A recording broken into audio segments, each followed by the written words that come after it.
Então vamos lá, até agora a gente então viu sobre essas ideias da agilidade, sobre as ideias do Lean, sobre a gente enxergar fluxos de trabalho, e a gente viu até um exemplo da máquina de processamento ali de pão. E agora a gente vai começar a aterrissar, que é como é que a gente faz isso na prática. E aqui considerando que o grande desafio nosso é a gente criar um sistema de processamento de trabalho, especialmente para o trabalho invisível, que é o trabalho da informação.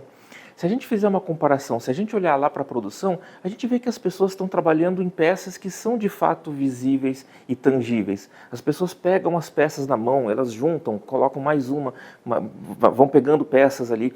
A gente vê que as peças elas se movimentam, a gente vê que as peças elas entram em caixas e as caixas se movimentam. Todo o trabalho na produção é visível e tangível, a gente enxerga os fluxos claramente.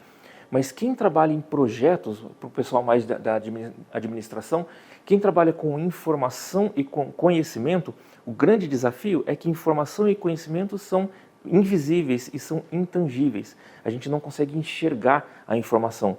E dessa forma, o desafio é muito maior para a gente conseguir organizar como o fluxo de trabalho de fato funciona.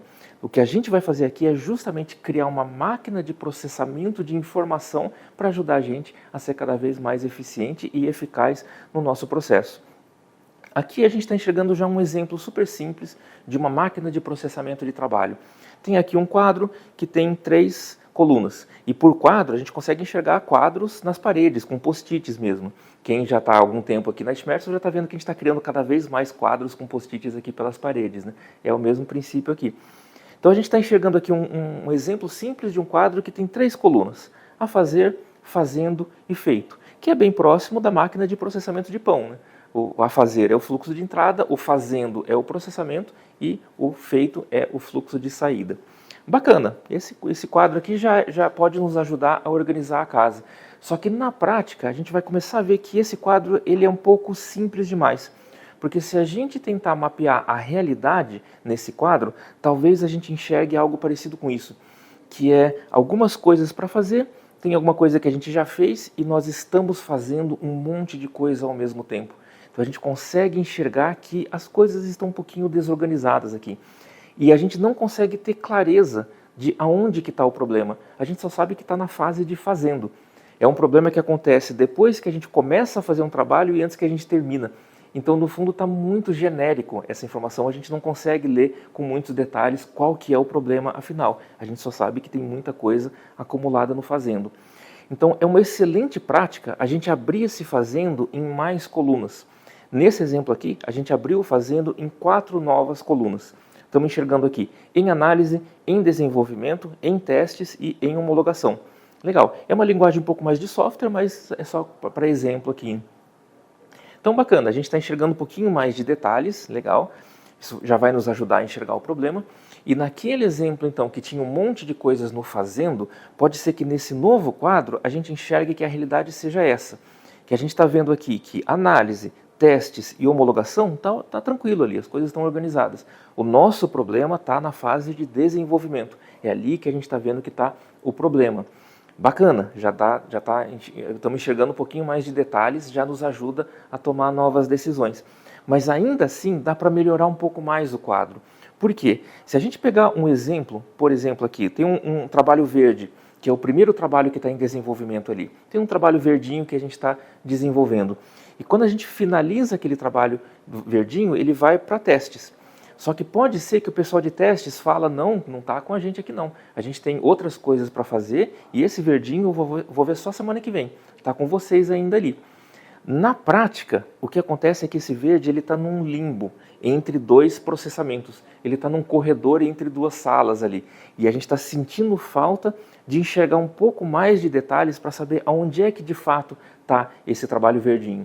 Na prática, a gente está sentindo falta de enxergar melhor as filas de espera entre os processamentos.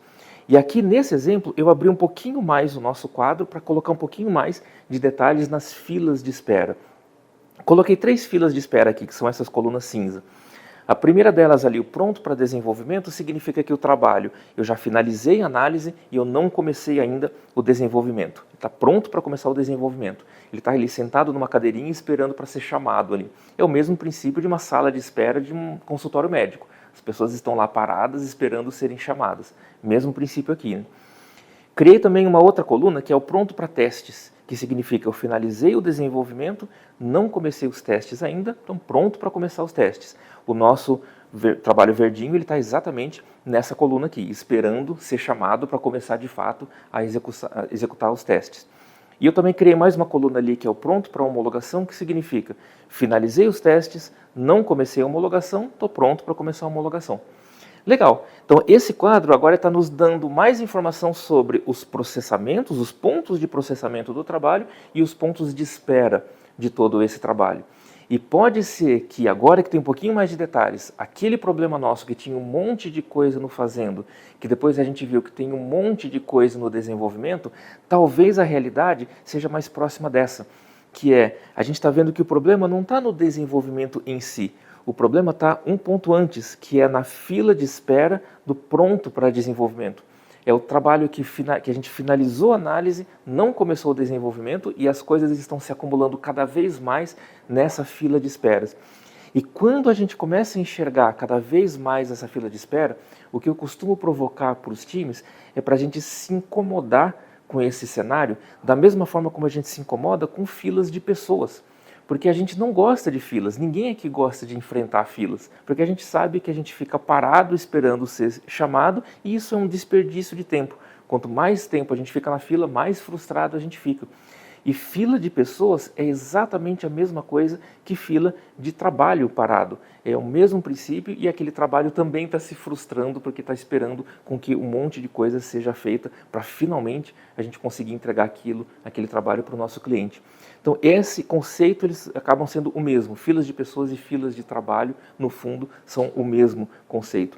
No próximo vídeo eu vou começar a detalhar uma forma da gente resolver esse problema e a gente começar a destravar cada vez mais essas filas para a gente entregar cada vez mais o nosso trabalho. Até lá!